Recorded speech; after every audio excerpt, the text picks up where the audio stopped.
Good evening, peeps, and welcome to another drawy, artsy type video. I'm sorry, I know I don't make a lot of these compared to the amount of video game content that I put out, but it's just kind of hard to find different drawing things to do to put up on my channel. But I found this challenge created by Lavendertowne. I don't know if she got the inspiration from elsewhere, but she created this challenge where you take scary things and try to turn them cute or kids friendly. She's done a bunch of videos with those, but I wanted to do it with video games, of course.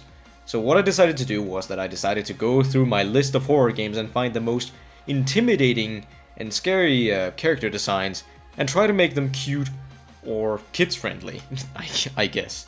So first off, we got one of my absolute favorite designs because I feel like it's very underrated, and it's the Executioner from The Evil Within.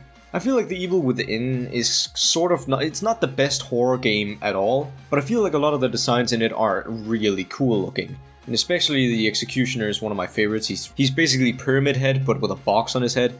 And what he does is he runs around with this big hammer, and he carries this sack around, and then he can tear off his own head if the player gets too far away, and then he can spawn elsewhere from another safe. I always called him Safe Head because I didn't know what he was called in-game, but what I basically did to change him was that I decided to give him an eye. I wanted to turn him into kind of like a Cyclops, wearing kind of, I don't know, head armor, and it's kind of handyman at the same time. I decided to make him cute that way, and I also decided to take the big spikes off his hammer. I know you can't see a lot of it. What I'm kind of sad that I didn't put in this, or that I kind of regret that I didn't put in later, was that I completely forgot his bag, which was a very intimidating part of him because you could always hear him carrying around this gigantic bag filled with metal, and it was kind of bloody and stuff like that. But yeah, this guy was really scary, and I wish the game itself would have been more scary to do this amazing character design justice. But yeah, I feel I'm pretty happy with how this turned out. It could have been a little better, but you know, overall I'm pretty happy with it. Next up, we got another guy, or the guy that I kind of just mentioned, Pyramid Head. I kind of had to take this guy. I haven't played the Silent Hill games, actually, but I felt like I had to take this guy because he's such an iconic horror character, and there aren't that many of those that I could find. But Pyramid Head was especially recognizable. But there was a bunch of different designs of him, and I don't know if he changes look from game to game, but I decided just to go with the regular triangle head. But I couldn't really figure out what to do with him, because he is an intimidating character who runs around with this big knife. He doesn't have he isn't clothed on like the upper half of his body, and then he has this gigantic pyramid on him, of course. So what it ended out, this didn't really turn into a cutify or kidsify, this just kind of turned into a stupefy, so he wouldn't seem so threatening. So what I did was I made him really short, and unintentionally he turned into this kind of Castle Crashers design, because he has this big head, but he also has this short body, and he kind of looks like some of the knights from that, or that's what it turned into anyway. I don't know if I'm quite happy with this design, because I feel like I could have done it a little better. I felt like it was a little lazy. But it basically turned into this kind of like Hawaii-esque tiny guy who carries around a big knife that isn't... I didn't really change the knife either, which is kind of weird. And I did mess up a bit with the foreshortening of his right arm. But hey, that's just a tiny mistake, and that's some stuff that I'm still working on. But overall, I think it was an okay design. I think it was an okay attempt at trying to make something as intimidating as Pyramid Head seem non-threatening, and I feel like I kind of succeeded with that one. Next up, we got something that I'm actually pretty proud of, which is the Servant Brute character design, I think. I could have taken the Servant Grunt, but the reason that I didn't take the Servant Grunt is the one with like the broken jaw, and the reason I didn't pick him is because there's not really much to him except gore, and it's really, like, there's a difference between creepy and then just gory and gross. And it's really hard to kidsify or cutify something that's gross. Of course, I could just cheapify everything and make it in a different art style, but I didn't want to do that. I actually wanted to change up the characters. But I decided to focus on something it said in the wiki description for the Servant Brood, which was that its head was made in kind of like a blossom shape. So I decided to take complete focus on that and actually turn it into a sort of plant character. And that way I could also get his razor arm in without making it too gory, because I could just turn his one arm into like a thorn and then put some iron armor on him.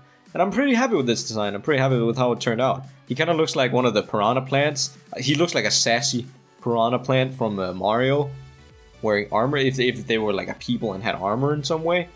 And I just thought that was kind of cool. But I still wanted to make sure that he looked like he was covered in scraps, because that's what he was in the original game. You can also see, because I got the references right inside, so I don't know why I'm explaining this to you.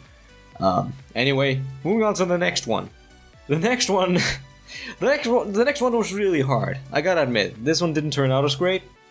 And that's because this was Richard Trager, I believe, from Outlast. I was kind of struggling to find a lot of very iconic horror game characters. I don't know why I was struggling with that. I felt like I've seen so many, but I just couldn't remember any. But I remembered Richard Trager.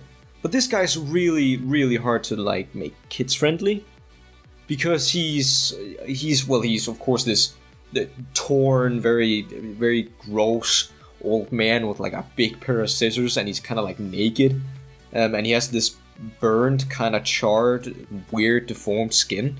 So, but there weren't a lot of defining features about him either. The most defining features of him was, of course, his pair of scissors and his glasses and the little mask he had. But if you remove that, then he would just be like any other insane doctor type person. So I kind of had to keep those in, and I was kind of limited by that. So what I, as you can see, then what I tried to do was just kind of play the old man, or cute old man card, to kind of get off my lawn, and then he wouldn't seem very threatening at all. Yeah, I still had to keep his big scissors, and then he kind of uses it like a cane now. I still think it looks kind of threatening, but I tried to make it kind of like one of those paper scissors. As you can see, it's kind of like bent in the middle, so it can only like cut paper in weird shapes properly. But yeah, that was the only way I tried to really cutify this, and then I just tried to turn him into like a feeble old man, so he wouldn't seem like this tall, threatening, scary guy with a mullet anymore. But yeah, I'm not really happy with how this turned out, but I do get it. I understand how I messed it up, because there wasn't really a lot of stuff to work with. So maybe that was just my pick of character. But that's also something that's very cool about these challenges, that you get to challenge your creativity to see how far you can push this without changing the character completely. And then at last we got actually the one I'm most proud of, I think. I wanted something from either Bloodborne or Dark Souls. And that's because I remember I had a very specific experience with Bloodborne or Dark Souls. I always found the games very creepy. And especially Dark Souls I actually found creepy because it wasn't labeled as a horror game, but it was still creepy. So that kind of caught me off guard. But I wanted to take something from Bloodborne, because Bloodborne is one of my favorite games of all time, and it has a lot of creepy character designs in it. And I love the character designs in it, but I just couldn't pick one out. But then all of a sudden, while I was kind of thinking about it, I thought, well, of course it's gotta be this one. So I ended up picking the Winter Lantern, and also don't mind the reference there with the squid there. That's something I'm gonna try to incorporate into the design. But the Winter Lanterns suck, both gameplay wise and lore wise, story wise, I guess, because they're like the worst enemy to deal with in game. The only enemy that I could think of is worse is, well, if you played the game, then you will know that there are those giant, or the fish giants, shark giants. Those guys are worse than this one. But this one is also pretty damn bad, because it does something that's called frenzy damage in the game. Very few enemies do it, and you need a specific item to not take damage from it. So basically, all this enemy has to do is, well, it fights normally, but while you're fighting it, then it also lights up, and as long as you're near it, you'll start taking huge chunks of damage. And I also remember there was like this mechanic, like with where you had a collectible, which was like insight. So if you got a certain amount of insight, the world would begin changing. And one of the defining features that would change would be that you would be able to hear these winter lanterns hum and sing. And there's some theories that this is actually because it's based on the doll or whatever, that the human body of it is actually a doll character that's very important to the game. But anyway, I really liked these characters, and I thought they were really creepy, and I did everything I could to avoid them. But I felt like I did it justice. I felt like I made a very cute design that also kept its character, because it's a singing kind of like jellyfish. I was considering turning it into a squid, like in the reference. But I decided not to. I decided just to keep it kind of like an opera singing jellyfish on top of a head. I didn't draw how it was attached or anything, so we don't know that, if it's just like a jellyfish that possessed a body or something, and that would be creepy.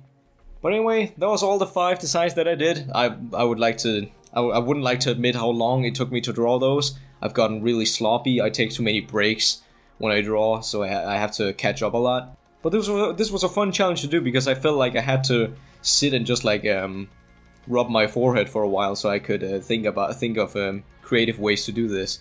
But I want to do it again. I want to do another challenge, and the next one that I think I'm going to be doing is the opposite one, kind of like how Lavendertowne did it, which is I'm going to be taking cute, kidsy character designs, and I'm going to do my very best to use my creativity to turn them creepy somehow. And I'm kind of worried that my skill of drawing isn't quite there yet to be able to draw something really terrifyingly creepy, or if I'm just going to draw something that ends up looking stupid. We don't know. But that was all for this challenge. Hopefully you enjoyed my decent, I would say decent attempts at trying to make these characters into cute character designs. I did fail on some of them. But hey, what can you do? And yeah, I'll catch you all in the next one. Peace.